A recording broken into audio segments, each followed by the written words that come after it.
handy. Oh, Gilligan's little friend has come to join the party. Oh, I think he's here after my golf ball. Sit right back and you'll hear a tale of strange facts you won't believe. We all know Gilligan's Island is that quirky castaway sitcom with coconuts, bamboo gadgets, and a boat that somehow never got fixed. But behind the palm fronds and laugh tracks, things got weird. In this video, you'll learn which cast member wore a hidden wig the entire series, and why it was a total secret. So grab your life vest and hang onto your straw hat, because these are the top 10 strange but true facts about Gilligan's Island. And they're more unbelievable than the professor building a radio out of a pineapple. Tina Louise, who played Ginger, the glamorous movie star, always looked flawless on screen. But here's a secret. The flowing red hair you saw in every episode? Totally fake. Tina wore a wig throughout the entire series. Why? Well, her natural hair was a much lighter tone and difficult to manage under the tropical heat and studio lights. The producers wanted consistency and control, so they slapped on a custom red wig that became part of Ginger's iconic look. The crew kept the wig a secret from fans for years, even carefully styling it to look natural during wind-heavy scenes on the island. It wasn't until behind-the-scenes photos surfaced that fans realized Ginger's iconic waves were manufactured. The lush tropical paradise where the castaways were stranded? It wasn't even remotely exotic. In reality, the island was built in a Hollywood backlot, specifically the CBS Studio Center in Los Angeles. More shockingly, much of the scenery sat in a drained parking lot filled with sand, fake rocks, and dozens of imported palm trees. Whenever the camera faced inland, viewers were looking at a carefully crafted illusion. But when planes flew overhead or LA traffic crept in, shooting had to pause.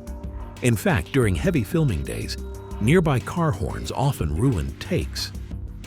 One of the show's most picturesque spots was the Blue Lagoon where the castaways swam and fished. But off-camera? That lagoon was a mosquito-infested swamp. The artificial lagoon had poor drainage, leading to standing water, mold, and yes, mosquitoes by the hundreds. Cast and crew were constantly bitten during shoots, and the water often reeked. Despite this, they kept filming, even in the water. Several actors joked they should have been paid danger bonuses. Eventually, producers had to add chlorine to control the problem, but that turned the water slightly green. Bob Denver may have played the clumsy sidekick, but behind the scenes, he was a total team player. When the show was first produced, only a few cast members were listed in the opening credits. Denver noticed that actors like Russell Johnson, the professor, and Dawn Wells, Mary Ann, were left out. He refused to continue unless all the main cast members were credited equally.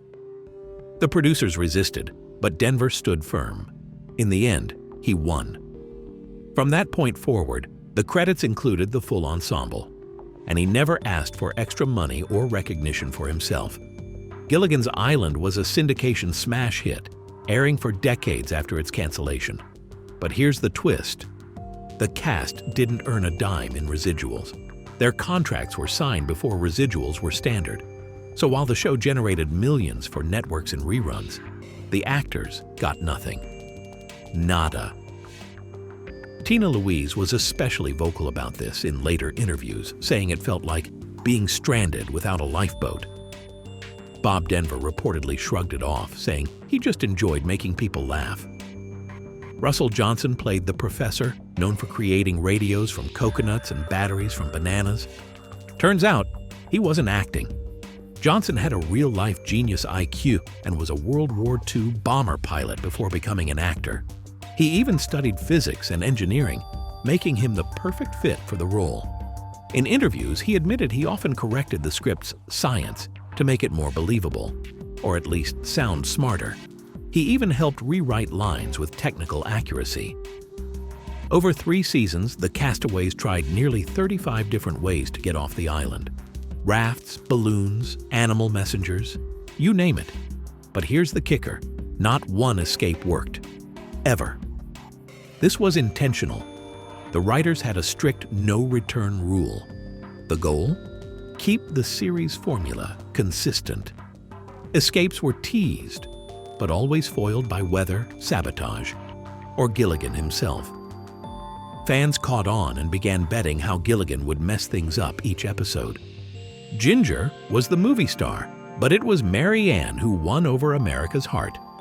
Dawn Wells, who played the wholesome farm girl, consistently received more fan mail than her glamorous co-star, Tina Louise. Why?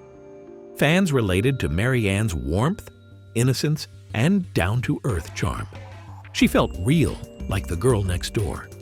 Ginger was glamorous, but Mary Ann was relatable. It sparked friendly rivalry between the two actresses and heated debates among fans that continue to this day.